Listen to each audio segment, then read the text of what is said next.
everyone. Welcome back to MMA Oddsbreaker. I'm sitting here with OSP, the great Ovince St. Preux. Ovince, I feel like I know you already, even though this is probably the first time we've ever spoken to each other because I watched Marwan Allo and the rest of the crew call you over at Strikeforce, and I fell in love with your much. First with Showtime, now about to see you in the UFC. That they think they've seen you a lot more than they actually have. I think a lot of people would say that just because back in 2010, and the whole year, I guess that calendar year itself, I had like eight fights that year. So that's why a lot of people. I just kept on being active the whole time. Is that what you like to do? Do you want to be that active all the time, or are you going to slow down now? I mean, I do, but sometimes it has an upside to it. I mean, you're making money, but the downside to it is you're not actually, getting back to the gym and actually learning new stuff and actually sharpening up stuff.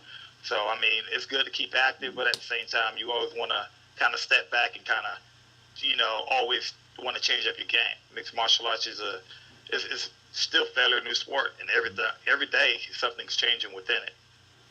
You're getting ready to fight Gian Villante, who's 12-3 at the fight this next weekend. It's a big card. It's Chael Sonnen versus John Jones in New Jersey, UFC 159. This is a really, really big card. First, what I want you to do for me though is break down how you see Gian when you watch his fights and you see him on tape. How do you break down your opponent's style? Just by the way they move, the type of style they have. He definitely has an aggressive type of style. He's constantly coming forward. He fought at heavyweight before, and also at light heavyweight. So he got. I mean, he was knocking guys heavyweights out. So you definitely know he got knockout power.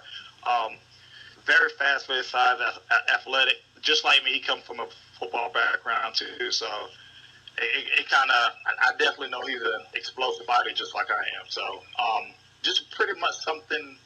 Basically, stylistically, almost like I am. Definitely got a good wrestling pedigree too, just because he wrestled in college, was an All-American in high school also too. So he definitely got some tools that are definitely good about him too. So what did you have to work more on specifically for this fight to get ready? Were you working on your striking more? Were you working on your wrestling more? Were you working on your jiu-jitsu more? Which one of the three did you work on more specifically for this fight? Practically everything. It's just like everything from my striking, my wrestling, my jiu-jitsu, but also too my cardio too. I'm a explosive type of fighter, so the downside to that is within a fight I'm going to get tired. But luckily,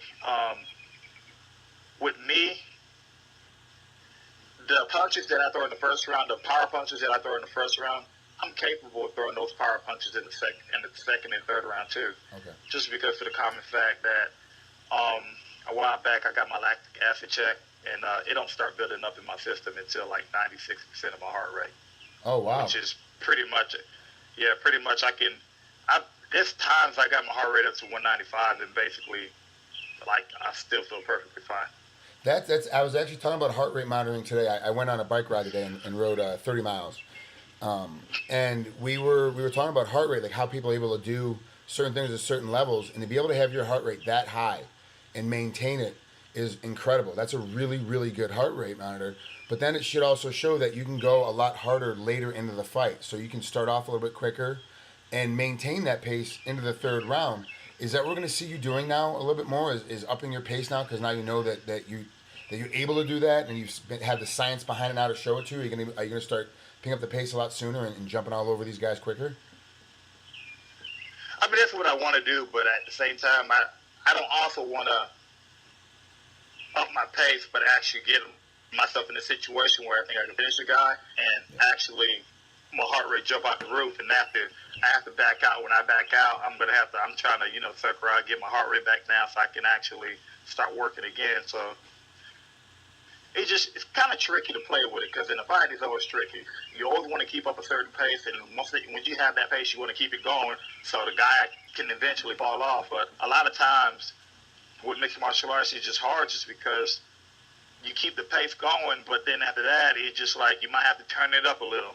Right. And you didn't want to turn it up at that moment, and next thing you know, you're kind of paying for it a little later. Yeah. So yeah. it's tricky. Now, who's your strength and conditioning coach? My strength and conditioning coach is Nate Hoffmeister. He's actually the head strength and conditioning coach at a local high school here in Knoxville, Tennessee, at a CAK. So I've been with him for the past probably two and a half, 3 years now. And since I've been with him, I mean, like, my cardio been up, my strength went up, explosive level. It's been ridiculous. The way what he did, what he helped me with, it's been ridiculous. Wow, So, that's good. Now, who's going to come corner you? Who's going to be in your corner when you fight this weekend?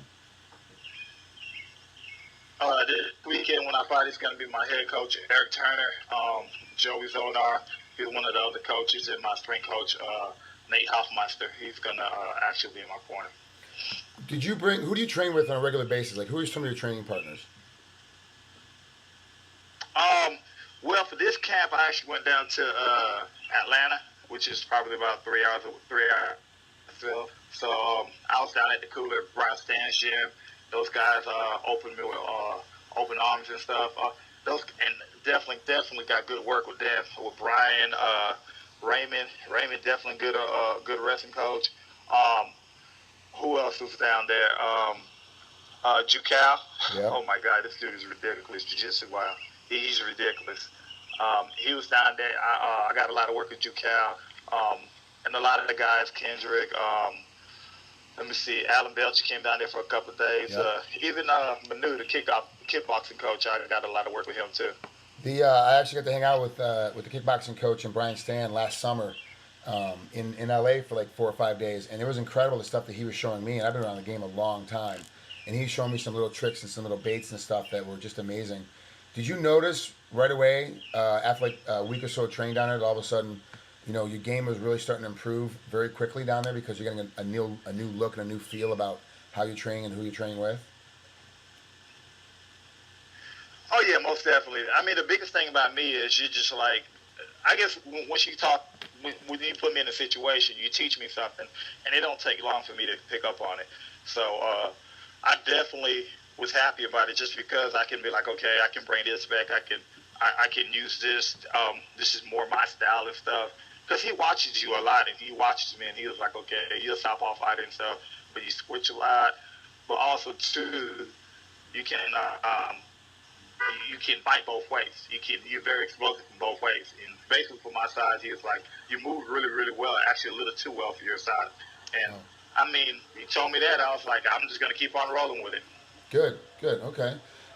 Has there been any added pressure to you coming onto this UFC? Because a lot of the guys who are jumping over from Strikeforce, before the fight, not so much, but then after the fight, they realized, there was a lot more pressure. I mean, of course, I've been watching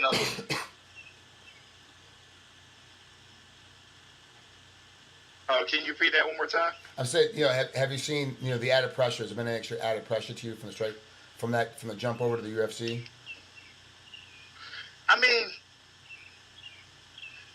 yes and no. I mean, practically jumping the right way too. It's just like, as long as I continue doing what I'm doing, being the type of fighter I've been, I think I'm going to be perfectly fine. And I mean, I like giving the crowds a good show, and it's just one of them things that I'm going to stick to. Is just giving the crowds a good show. So that's the biggest thing about me. But at the end of the day, as long as when I get my hand raised, it's good too. Well, Vince, I appreciate you coming on here on a Sunday. I know it's your break day and it's the week before the fight. I really appreciate it. But 2 more questions before I let you out of here. What are you weighing right now? It's Sunday. You make weight on this next Friday coming up. How much do you weigh right now? I checked my weight. When I checked my weight this morning, I was probably about 223. Okay. Yeah, probably about 223. Perfect. So, and then Thursday. Yes, I'm basically on track to where I want to be. And when you wake up Friday morning, what are you going to weigh? When I wake up Friday morning, I'll probably weigh about 213. Oh, okay, good. So I'll probably about 213 and just cut that Friday morning and I'll be fine. Oh, but Friday night, if you ask me what I weigh Friday night, probably about 225.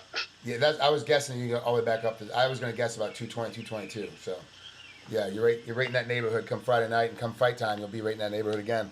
So, It's perfect. Yeah, most definitely.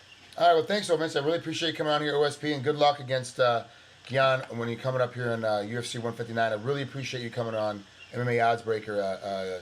Lex McMahon finally got us. I've been begging him to get you on with me, and Lex finally put it together, so I appreciate it.